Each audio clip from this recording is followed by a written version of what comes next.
Oh my god, hey, how are you going? I know it's been such a long time since I filmed a video. This is very spontaneous of me. I had no plans to film any YouTube videos today, or I don't know.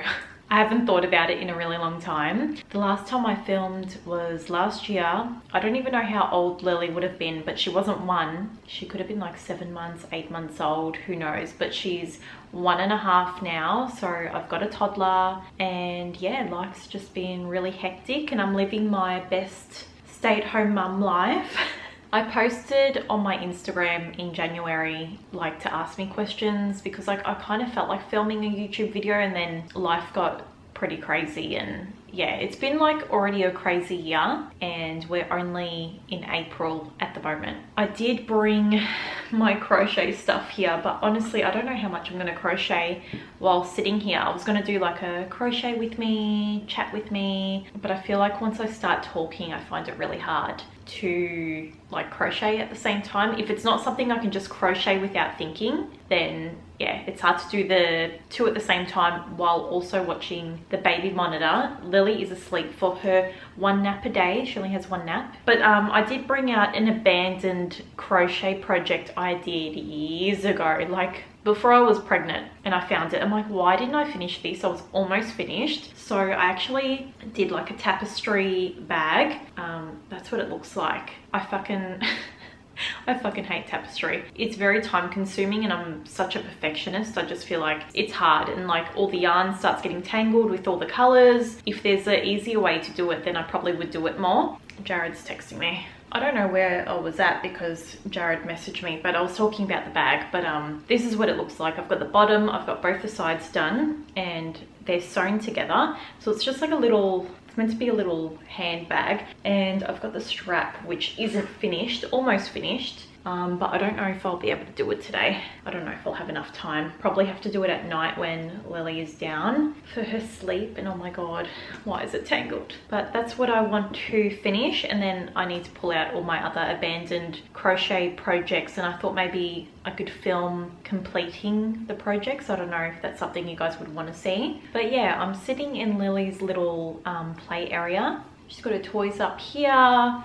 little bookshelf, her little muscle mat. You know what I'm going to do? I want to start untangling this yarn as well while I'm looking up this pattern. There was another question I actually got. Someone asked if I'm selling crochet like cows or anything like that, and on Etsy. I do have an Etsy, but to be honest, I'm not going to sell anything. I sold like a few things, like a couple of things, but I just feel like I am going to end up hating to crochet because I'm going to feel like I need to do it. And I like to do crochet because I find it relaxing and fun, and I don't want to turn something that I love into a job. And at night, like I don't always want to crochet at night. I want to maybe read books or whatever, but I've just recently gotten back into reading. I fell down the hole of starting to read Smut books, which I never thought would happen. I've got the whole collection of Harry Potter books that I said I was going to read, which I haven't read yet, but I would definitely want to read them. And then I read my first Smut book, and that was interesting. I will say the one I read was quite tame and like an easy read. So if you are looking to get into Smut books that aren't like too full on, I would read Birthday Girl. I found that quite an easy read, and it's not too large of a book. And I read that maybe in a week, just, you know, when Lily was asleep at night. And now I'm reading Pucking Around, which is definitely more full on than Birthday Girl. So yeah, that's what I've been doing with my time. Crocheting, reading, being a mum. I would really love to fit in working out or going to the gym or making more time for myself, like physically, because I feel like sometimes, I know it sounds silly, but being a mum can be so overstimulating. Sometimes like working out or just even going for like a good fast-paced walk really lets off some steam. To do that alone anyway, it just feels like like you can just kind of restart and recharge. Okay, I finally got the yarn out. I will say that I think the best thing about being a mum, oh my god, I don't even know where to start. I'll start crying. It's just amazing to watch them grow into their own people and have their own personality, and Like when they're so little and they're newborns, yes, it's lovely and I loved that. I found the newborn stage actually quite hard and taxing, and I slept actually fairly not too bad during pregnancy. A lot of people struggle to sleep through pregnancy, but I think I was okay, uncomfortable but okay. But when Lily came along, to have to wake up so many times, like you get a bit delusional. Like I think the second night, they say the second night with a newborn they wake up and they come to life, and I think she cried all night, and I think me and Jared got like 20 to 30 minutes sleep that night, and literally you just get a little bit delusional. But I mean, it does go so fast. The newborn stage just, you know, it goes by. But now I don't know, like when I hold her or she just comes up and she hugs me herself and she puts her head on me, it's just like the most amazing feeling. And it's so funny because when you've got a child, they could treat you like shit all day, but then they'll come up and they'll hug you, and I don't know, it makes it all better. It's really bizarre. You're gonna suffer, but you're gonna be happy about it. It's so funny. Don't get me wrong, there's a lot of hard things, but there's also a lot of good things. And yeah, I don't really know what the best thing is. I love her company. I love playing and doing all that kind of stuff, and I just like seeing her happy. And it's nice to look at her and go, oh my God, it's part of me and a part of the person I love the most, Jared, in one person. And going to like the hardest thing about being a mum, again, there's plenty of things. I feel like when she was younger, it was definitely the sleep, and it wasn't so much like me waking up in the middle of the night or anything. It was naps during the day. I feel like if I ended up having another child, I would hope that I would feel a bit differently, but I was so worked up in like, no, she has to go to sleep now, she has to only have this for a wake window. Like I would get so stressed out about it. If she would refuse a nap, like I just felt like I was having a bit of a meltdown, and I was like having like a rage. Like I'd have to walk away if she wasn't going to sleep, because I just like, I couldn't handle it. I actually just was like, you need to go to sleep now. Why aren't you sleeping? Like I just would always think something was wrong. So I found that really, I didn't realize that'd be such a difficult thing in motherhood. So that was difficult for me. I just couldn't go with the flow. I felt too stressed out. And I think the other thing, when they like get like a little bit older, obviously when they're crying heaps when they're younger, that's really, really hard, but it's just as hard when they're a bit older and they're whining all day. So if it's just like if you're a mum, you get it,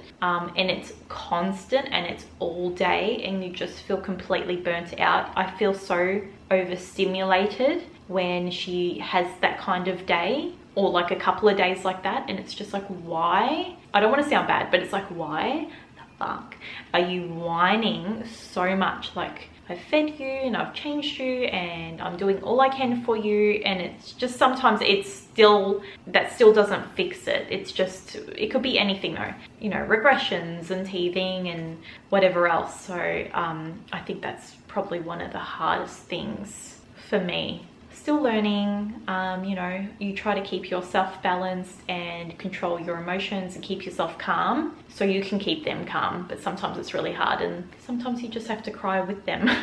Okay, I'm gonna see if I can do some of this. I've got to turn back to this row and I've got to do I need to do 4 single crochets in the black, and then I need to change my color. I haven't done this in such a long time. Okay, I can't remember how to change color. It's been so long. I haven't done tapestry in so long. I really want to make like more crochet tops and like long sleeves and stuff. I actually finished the singlet. I just need to weave in the strap ends, which I'll show you guys maybe another time. Honestly, I'm feeling like a bit like torn all different directions at the moment. Like I want to do so many different things and like I just want to be productive, and at the moment I'm feeling like a slug. Like, you know, when you've got so many things to do, then you just don't do anything at all. Oh my god, I cannot do this.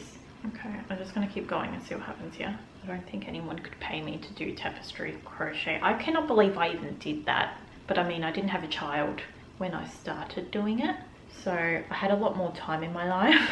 The next question I've got, how do you do your makeup now? Do you still wear like heavy makeup? or like a lot of makeup basically. To be honest, I could think of nothing worse than wearing such a heavy foundation. Don't get me wrong, if the rare occurrence I go out and I've got a special event or wedding or something like that, I do like to do like my full makeup and full coverage, medium coverage foundation, but definitely I don't think my makeup is the same as what it used to be. I think a lot of people get mixed up sometimes.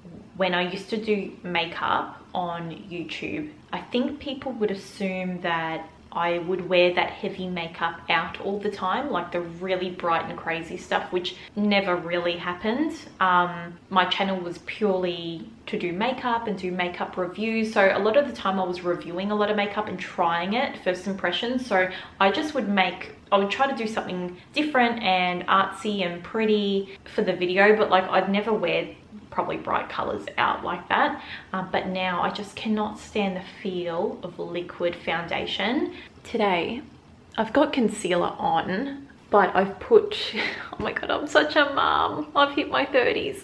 I'm wearing a mineral powder. I'm wearing like a Nude by Nature mineral powder. I can't even remember which one it is. I think they've only got one type, so I'm just wearing that. And then I'm wearing an Hourglass mineral blush. I would love to get another Hourglass mineral bronzer. I had one years ago and I used it all up. Yeah, I've just got some blush. I've got a little bit of highlighter on, mascara, brows. My brows have really grown out since I got pregnant, what, 2 years ago? My eyebrows just seem to like grow out a lot. I don't know. So I've actually got eyebrows now, and I've just got a bit of lip gloss, and I put like a little bit of lip liner up here to give me shape. Someone has asked if I had a good birth or like a traumatic birth. I was thinking, I said last time when I last filmed if I should film a birth story. I think I had a fairly good birth. I was very lucky. I didn't tear. I think I had like a 1st degree tear. I didn't need stitches. I was pretty lucky. I got to get an epidural. It did wear off. It wore off a bit by the end, so I could feel, but I don't regret how it happened. And even that, like, even it, oh my god, I can't speak. Even the epidural wearing off, I don't regret happening, because it did help me push Lily out. And yeah, I think I'm very lucky. I'm not saying it was easy, but I don't think I had the worst birth. And if someone said to me again, you're going to have another child and you're going to have that same birth experience, I would happily take that. Because yeah, like I said, I think, oh my god, you hear all different stories and everyone's birth is so different, and every child you birth can be so different. You can never plan, and it's fucking scary. Like, it's something, you know, first time especially, but I think it's scary no matter what. It was like, first time you don't know what to expect, and then the second time you kind of know what to expect, so then it would be like scarier. I don't know. I have not decided if I'm having another child. I had a few people asking that, if we'd have another kid. We haven't decided on that. We are very happy and content with Lily at the moment. We are not trying to have another baby. I'm not saying never say never. I can't even think about being pregnant right now, to be honest. I think I'll do one more question, because I have a feeling that I've already spoken so much during this video and I've barely crocheted anyway. It's so funny because like I didn't film anything during my pregnancy, like my pregnancy journey, but I've got a few questions related to that. How was your pregnancy? Were you really sick? I was pretty sick. I don't know how I got through the first trimester. It's really, really rough.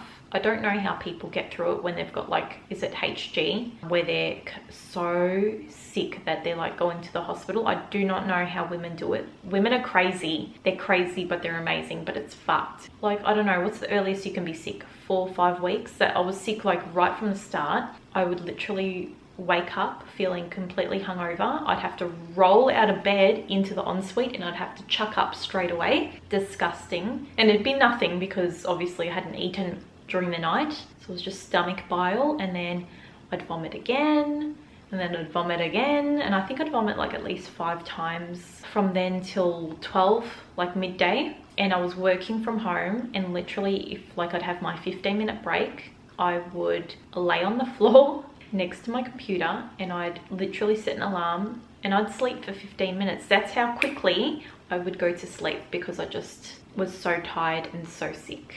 Oh my God, if I had another one, I'd have to do it again with a toddler. How do you do that? Yeah, I guess you just do it, hey? But I was sick until like 18 weeks maybe, and then one day it just kind of stopped, and then I hit like 24 weeks and then I threw up randomly. And then yeah, I feel like once I hit 30 weeks, I still woke up every morning very nauseous, but I didn't vomit. Earlier on, when I was sick till 18 weeks, I would get like morning sickness till like midday, and then it would come back at like 6-7 p.m. I couldn't eat meat. I didn't want to smell the oven. The house smelt like mold. Like everything just fucking stunk. Couldn't stand the smell of coffee. It's funny, like you remember and you say these things, but you can't remember how bad it is. So you go, oh, surely it wasn't that bad. Anyway, guys, sorry I didn't crochet much, but this was my little update video with some questions. But if you actually do want to see a crochet with me, where I'm crocheting more and making things, or maybe we can talk about smut books. That's what we turn the channel into. I don't know, just let me know. And I don't know what I'm gonna do next. Maybe it'll be my birth story. So I'll see you guys hopefully soon, and yeah, bye.